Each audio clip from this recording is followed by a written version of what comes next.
Well, welcome everyone. If you have a camera, that would be nice to see everyone. Why don't we start with some just introductions so that you know who we are. My name's Fraser Sim. I'm associate professor in the Department of Pharmacology, but I'm also the director of the Neuroscience program. So I'm in charge of the PhD and master's programs in neuroscience, and we develop a curriculum to train our students so that they have expertise in cellular molecular neuroscience as well as cognitive neuroscience. As you guys are probably aware, neuroscience is really multidisciplinary at its core, and that's kind of one of the fun aspects of running this program, is I get to interact with such a diverse set of faculty and students.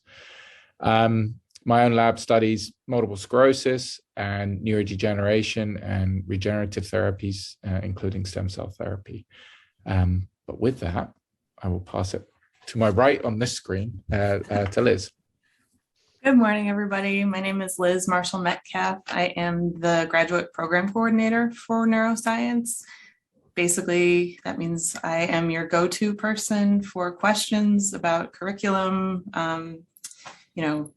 basically any practical issue you may have, you can come to me. I'm always here to help, including now in terms of admissions. I can always answer questions, and if I don't know the answer, I can refer you to someone who does. So anyway, hope to see you guys soon. Hi, I'm Beatrice Harris. I may have communicated with some of you, but I'm the application coordinator. So any questions you have in regards to your applications, I'm the one that you would reach out to normally. Sometimes they go through Liz and then she'll forward them to me and I'll respond to you directly as well. Hi, everyone. My name is Beth White, and I am not affiliated directly with the neuroscience program, but I'm the director for graduate enrollment in the medical school, which means that my office kind of intersects with all of our master's and PhD programs. So if you were to enroll in our program, you would find that Liz and Beatrice and Dr. Sim would be your first points of contact, but we're also here to kind of provide support and orientation and kind of guide students through the onboarding process as they join our programs here. So it's nice to see you all here today.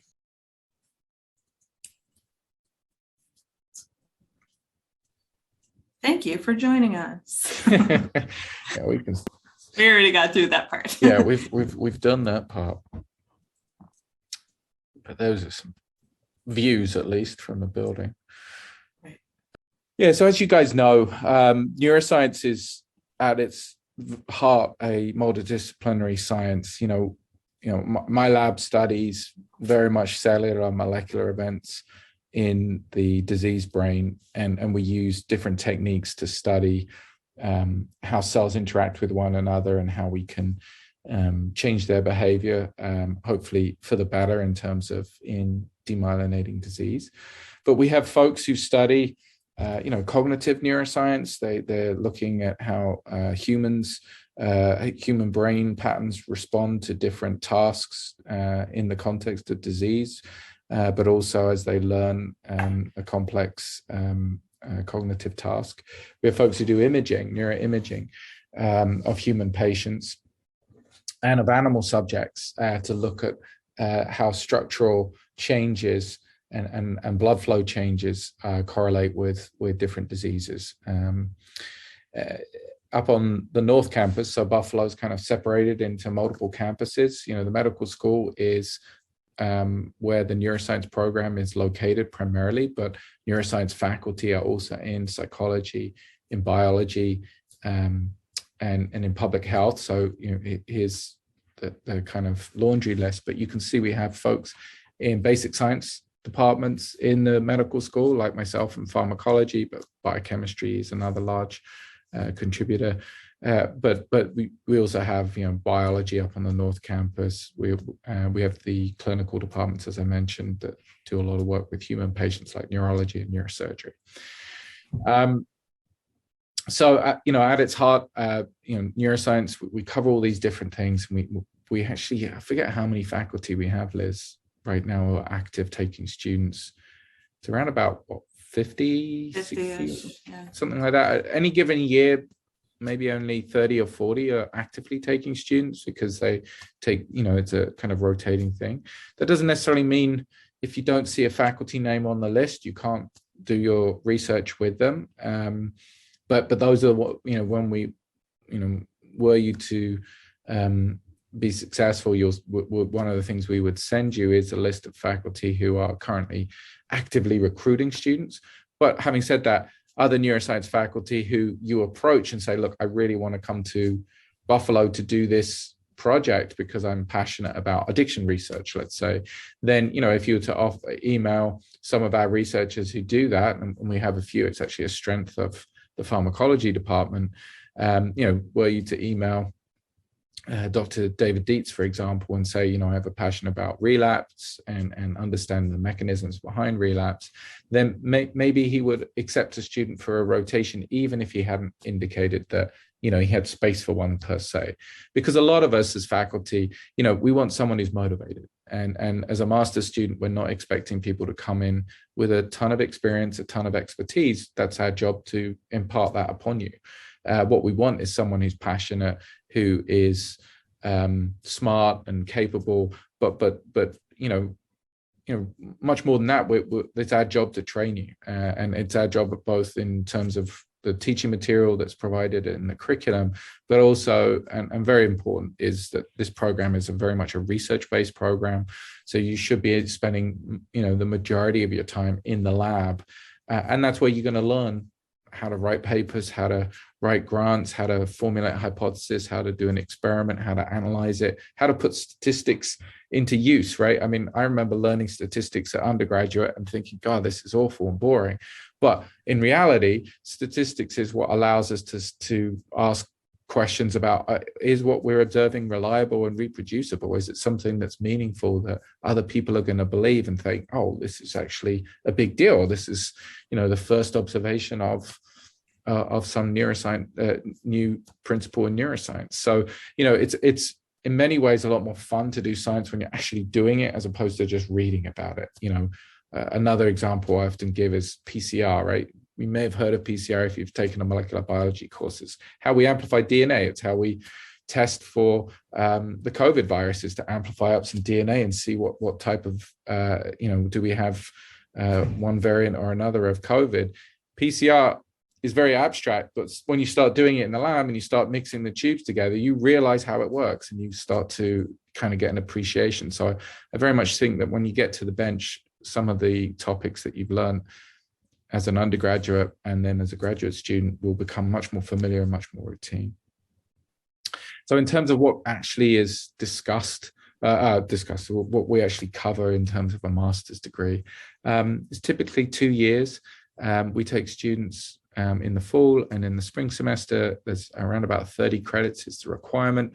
Like I said, the most important thing is research. And what we try to do is develop our students into young scientists, such that if they were to go on to a PhD, they'd have a head start, or if they go in a different direction with their career, they would at least have a familiarity with how academic research is performed, how bench research is performed, so that, let's say you go into PR or HR or any of these other types of non-pure science, you would actually have a feel for what's involved in terms of bench research, so that you'd be able to use that to inform your decisions. A lot of people go into law after having a research background because they can apply those things they've learned towards practicing law.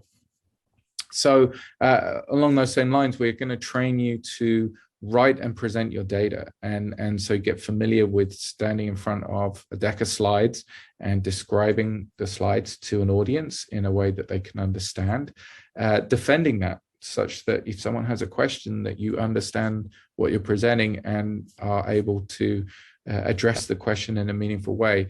Likewise, a thesis is a written document. It can be, in a PhD case, it could be hundreds of pages long, but the point is by the end of this, you'll be able to write a scientific document that stands on its own, that is peer reviewed by faculty at UB, that you can be proud of, but also it's going to train you how to go about writing such a long piece of work, so that, you know, when in the future, when you're asked to write something, it becomes, you know, much more trivial, because you know you can do this. You can put together a very comprehensive document. You can perform a literature search. You can synthesize data together.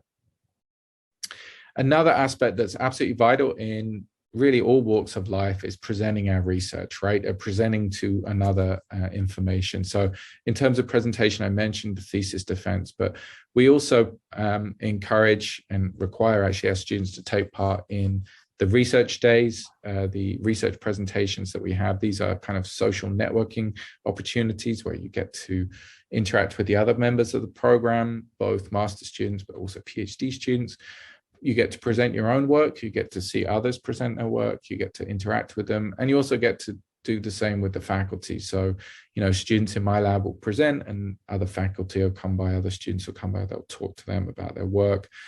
And, you know, with COVID, this has been a little bit restricted. Last year, we did a fully virtual one with little avatars walking around, which was kind of fun, but didn't quite reach the same level that you know, we hope to get back to very soon. You know, we plan on that in the fall as much as possible. Also, related to writing a thesis, you know, the way that science works generally, the way that academic research works, is that we prepare our results and we publish our results so that others can read them, understand them, critique them, build upon them, and that's manuscript preparation and publication. So that's one key aspect. But in order to do the experiments, to have the resources to do experiments, we need to bring in grant funding. And so one of the opportunities that UB provides is that they have different funding mechanisms to provide a little bit of support for your own research. As you know, master's programs are typically not funded, so that, you know, you are, you know, responsible for paying tuition and living expenses, but there are occasionally opportunities there for you to bring in some funding to offset that. And putting all of these things together, you know, we hope that by the end of this, you'll have developed skills in writing, presentation, and in networking. And these, of course, you can apply to any industry, even if, you know, regardless of where you end up after completion of your master's. Next. So we talked about that. Yeah, I mean, just a few examples of folks who've been through the program in recent years. You know, right now we have a lot of students. It's not really reflected in this slide, but we have a lot of students that have come in, been very interested in cognitive neuroscience, and they're in the Covey lab, which is one of the ones mentioned here, looking at working memory. But we also have a lot of folks interested in neuroimaging using MRI, functional MRI in human patients. Some of the other examples that we're very strong at, as mentioned before, is cellular and molecular neuroscience, and some good examples here from the Feltri lab. She is the director of the Myelin Institute, which is a institute focused on myelin disorders and diseases like multiple sclerosis, but also like childhood leukodystrophies, like Krabbe leukodystrophy, which is a little bit famous in these parts because the previous best quarterback of the Buffalo Bills was Jim Kelly, and his son suffered from Krabbe leukodystrophy and thereby made it more prominent in Western New York. But there are a whole family of these disorders that influence and affect young children. And so the Myelin Institute, one of its goals is to come up with therapeutics for those diseases. And then last on that slide is the Bhattacharjee lab. So we have a couple of labs in pharmacology that look at pain, chronic pain, and how we can go about either finding new medications or new approaches to treat pain, or by using existing drugs and understanding their pharmacology at a more detailed level to approach chronic pain. Of course, the opioid epidemic being a major driver of this, in that, you know, we can't just prescribe opioids without restraint, without having all the negative consequences that are associated with that, which have been hitting, you know, our community as well as many others in the United States. So here's some examples of folks who've gone through the master's program, and, you know, we have many more, you know, without kind of bogging you down with too much detail, but a good proportion of our students go on to do PhDs. In fact, I have two in my lab that went through the neuroscience master's program who ended up doing their PhD at UB. There are a few others in the program right now who have gone through the neuroscience masters who've stayed at UB to do their PhD, or they've gone to other institutions as well. Like I had one go to the University of Rochester, which is an hour down the street, so to speak, but also another prominent research university. But in addition to research and the PhD track, there's a lot of folks here who've gone on and used that master's degree to further their career in different directions. So we've got folks staying in clinical frame. I actually had a student who went on to do their MD as well. There's an example here, another one here, Natan, physician's assistant. So people go into professional schools after completing their master's degree. But a large proportion of our students also, including the international students, of quite a few have taken up positions at biotech companies and pharmaceutical companies, and a few of those are listed here. But really, we've had quite a few of students who've, having completed their master's degree, used their EAP and work authorization to then work in the US for a number of years. In research in terms of in industry. So, Manya, you've already applied to this, probably old news for you guys, but for if Celeste, you haven't applied, what we're looking for is, completing basically following the instructions online, complete the application, get us a copy of the transcript, and letters of recommendation are very important. That they allow us to kind of get a feel for the student. So try to get letters from meaningful interactions with faculty, or if depending on, obviously Roswell Park would be a great place to get a letter from. Obviously we need a resume, and then the personal statement's also important. It allows us to get a bit of insight into why you want to do neuroscience, what you've done before, how that's kind of contributed to developing your interest in doing neuroscience.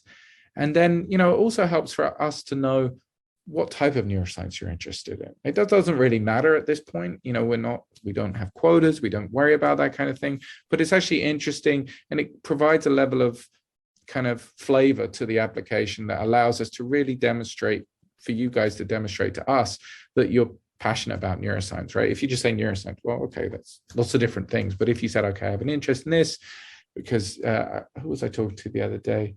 It was a applicant who was very much interested in MS because a friend of theirs developed MS in undergraduate, and that's why they wanted to study MS research. Okay, that's great.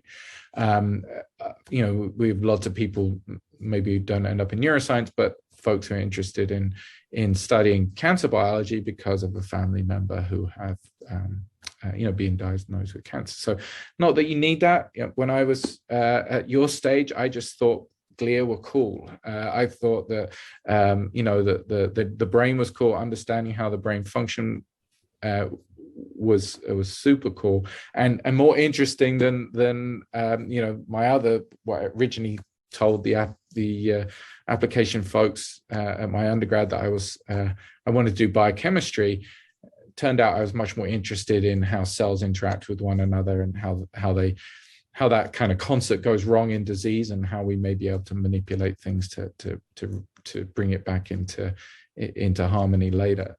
So things change. It's not that you have to state something and stay stuck with it, but it's kind of interesting to see that detail when folks write their personal statement. GRE is not required. That's a trend amongst graduate programs at UB and elsewhere. Essentially, it's just not very predictive of success. So don't worry, we won't ding anyone if they don't have a GRE associated with their application. If you have a 99th percentile, then why not? But having said that, it doesn't really matter. We try to do what's known as a holistic review of the application. Metrics are one thing, but with a master's degree, it's so much more important to know whether or not the student's on a good trajectory, and that they, that this is the right type of program for them to further their career. Which is what we talked about here. Yeah, so, right now, I think last year, how many students did we accept in the fall semester? 22. Yeah, so last year was different, obviously, with COVID. I would expect that probably to drop down a little bit this year, but the program can handle it. We have a lot of labs, and we've actually placed all but one student, I think, of the 22 into labs in the first semester. So, I think, we have a nice large cohort. It means that you guys have a good community to bounce ideas off of, to help each other. And neuroscience is the largest program in amongst the programs here. So, we have a good group of students who have a good, I don't know if we have a slide about the GSA, but there's a graduate student association here that is active and tries to, involve students, help students with issues. And prior to COVID, hopefully post-COVID, there was quite a good social aspect to that as well. So we've already done this. Liz and Beatrice really are the key people. The other two people on this slide help me primarily, help us with keeping things shipshape in terms of what we're teaching you guys. Before we go to questions, was there anything else I wanted to mention? Yeah, I mean, I don't think we have anything about the curriculum here, but the curriculum is flexible. So we do have some required courses, not many though. I think we have essentially two didactic required courses. One that's kind of an overview of cellular and molecular neuroscience, and another one that's kind of a functional neuroanatomy course. And then the rest is, we do have required seminar courses, which basically just mean you have to attend research seminars and write a little bit about them, and then another kind of training seminar course.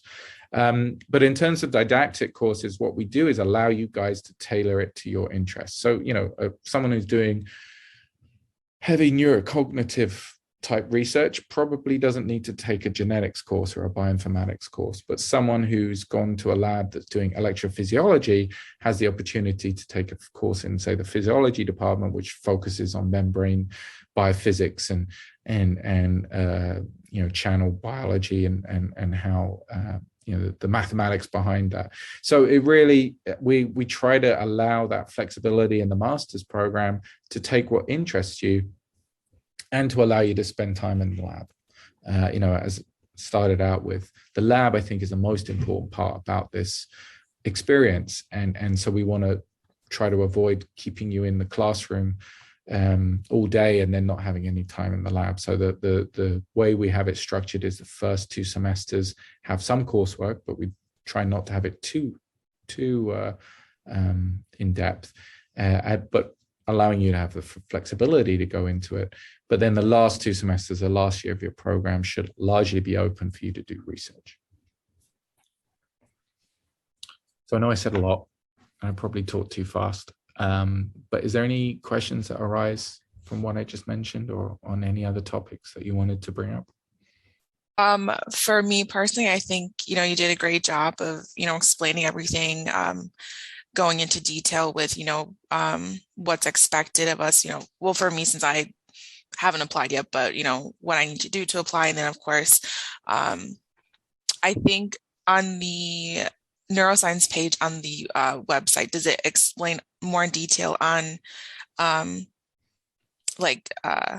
more academic work? Like, I know you had mentioned like there were 2 main courses that we would have to take, overview of cell and functional neuroanatomy.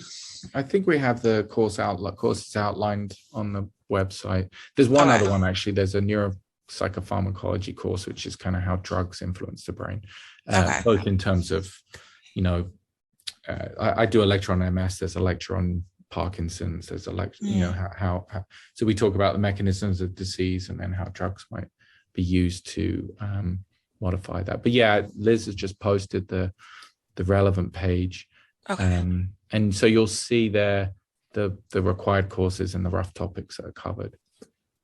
Okay, And thank if you. you guys want, you can always contact me and I can get a hold of a syllabus, past syllabus, if there's something of interest. Okay. Now, I don't know if it applies to either of you guys, but if you have taken relevant courses before, those can be used to, depending on the syllabus, depending on the grade and all those other things, they can be used to essentially count towards the 30, but we always require our students to complete the required courses. So sometimes that can be a little bit redundant. It doesn't sound like you've done this type of graduate level course before, so it's not a big problem. But if there's something else that you've taken at a graduate level, then we can apply those credits to the 30 as well, which, the other thing we try to do, because we're cognizant of how expensive tuition is that we try to have it so that the first 2 semesters you're paying full-time tuition, and then the second 2 semesters you're only paying for 1 credit of tuition, because when you're doing research only, you only need to register for a single credit. So then that way your tuition costs hopefully are as small as we can get, is the idea, because life is expensive and we don't need to make it a barrier to people so they can't take the masters because they can't afford it, or at least we try to minimize it. I just wanted to ask a question that students might be interested in knowing more about. You mentioned your holistic admissions process, Dr. Sim, and I guess I'm in the light of the fact that you're not using GREs anymore. Like, what kind of characteristics are you looking for in a strong applicant? What's a typical admitted student going to look like when these objective measures aren't maybe the focus as they might have been in the past? Yeah, so we don't use GRE. We do use the transcript to help us judge a student's trajectory. And by that, I don't necessarily mean, we look for an A in biochemistry or something like that. We don't. What we look at is, if a student has struggled in certain semesters, have they shown a turnaround? Is there a mention in the personal statement of those struggles and how they overcame them? People have a lot of, especially in recent years, have had a lot of disruption to their academic career that might contribute to a bad semester here or there. We look at STEM grades as an indicator of how well a student might do in the relevant respective neuroscience didactic courses, right? If the student's doing excellently in STEM type courses, then we would have no concerns. And even if not, we'll look at it carefully and decide whether or not we think they could. And that's where the personal statement is so important for us to help us judge what the transcript is telling us. The letters of recommendation are also key in terms of a holistic review, because they tell us about characteristics of the student and maybe reinforce what's in the personal statement, right? If someone in a letter of recommendation, you don't often see this, but you'll see someone say, I'd take this student into my lab in a heartbeat, but they want to go to another institution. Perfect. Or I'd take them into my lab, but they don't want to do ecology anymore. They want to do neuroscience. Those kinds of comments can be really impactful, because they'll tell us that, yeah, they work well in the team, they're responsible, they have all the characteristics of someone who can fit into a lab. And those are things that lectures can help, not lectures, letters can help give us that kind of view of the whole of the student, I would say. I'll just add as well, since I know Manya has already applied and maybe Celise isn't there quite yet, but for students who are admitted, you would have time to make your decision about whether you're accepting the offer. And then if you do accept the offer and decide you're going to join the neuroscience program, you would have a new student checklist with lots of different steps to kind of prepare yourself over the course of the spring and the summer before you enroll here. And then we do have a school-wide graduate student orientation, which will give you a chance. Hopefully it would be in person. We haven't been able to predict that very well the past couple of years, but we're hoping we could do that in person again this fall to give you a chance to kind of meet the other students in the neuroscience program, but also students from other programs across the school. More and more, we're trying to make sure our students are connected to each other and not just in their silos of their programs. Certainly your neuroscience cohort will be important, but it's good for you to know students in other programs as well.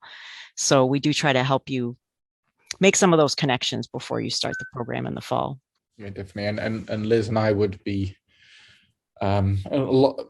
So the missions, when we get going with Beatrice, is kind of done. We'll review batches of applicants maybe once a month, something like that.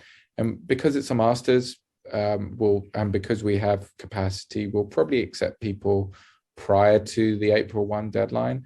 But that doesn't mean that if you apply later, you wouldn't have a chance of getting in. Like I said, we have, we've accepted 20 students last year, and I think we can aim for something similar this year as well. And then once accepted, I should say, Liz and I would be giving you information about which labs are actively recruiting. We've set up kind of, it's called Blackboard, but UB student probably be, or Buff State student may have used Blackboard, but basically the labs put information about themselves, the lab research topics, publications, why you should join their lab kind of thing in this online repository that allows incoming students like yourselves to then review that and be like, oh, actually that might be a lab I'm interested in. So we try to get that process started in the summer so that by the time you come, you can then start meeting with faculty in short order, because you've already identified those which you think might be good fits. And then, of course, you start a rotation. The way we do it in the neuroscience program is you have a month rotation in a lab. If things work out and you're both very happy, the PI and yourself, then you can stay. If for whatever reason you want to try another lab, then you can have another second rotation. And so on and so forth. And that's been quite a successful strategy for us to match up students with their labs. And, like I said, we were able to do that with 20, 21 or 22, whatever it was this last semester, and had good success. So I think we've got that process nailed at this point, and I think it's working quite well.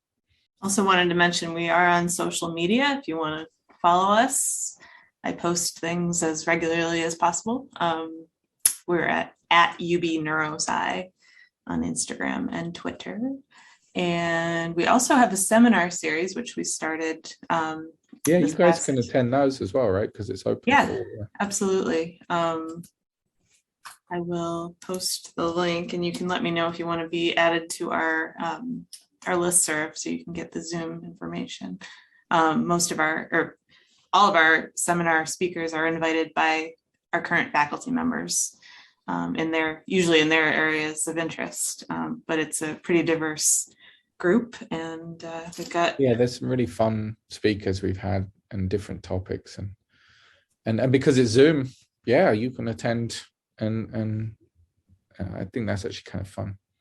Yeah, at the moment we've got 7 talks coming up in the spring semester, and probably adding a couple more. So you're all welcome. Thank you so much. You're very welcome. Thank you. Thank you so much for attending today, Celise and Manya. It was great to meet you. Of course. Thank you for, giving us all this valuable information. And if anything comes up, feel free to reach out to any of us. For sure. We're happy to chat again, or if there's something you just want to email, Beatrice for the logistics of the application, and Liz and myself for really anything program related. And the general email, it goes to, I think it still goes to Beatrice, right? You still get the neuroscience stuff, Beatrice, right? I usually forward things, but so Liz is now the gatekeeper. See if we can get that worked out again, because it used to be that I got the emails as well. But anyway, that's the one contact email, and then one of us will get back to you. Hey, again, thank you so much. You're very welcome. Yeah, thanks for coming. Have a great day. You too. thanks, everybody. Bye.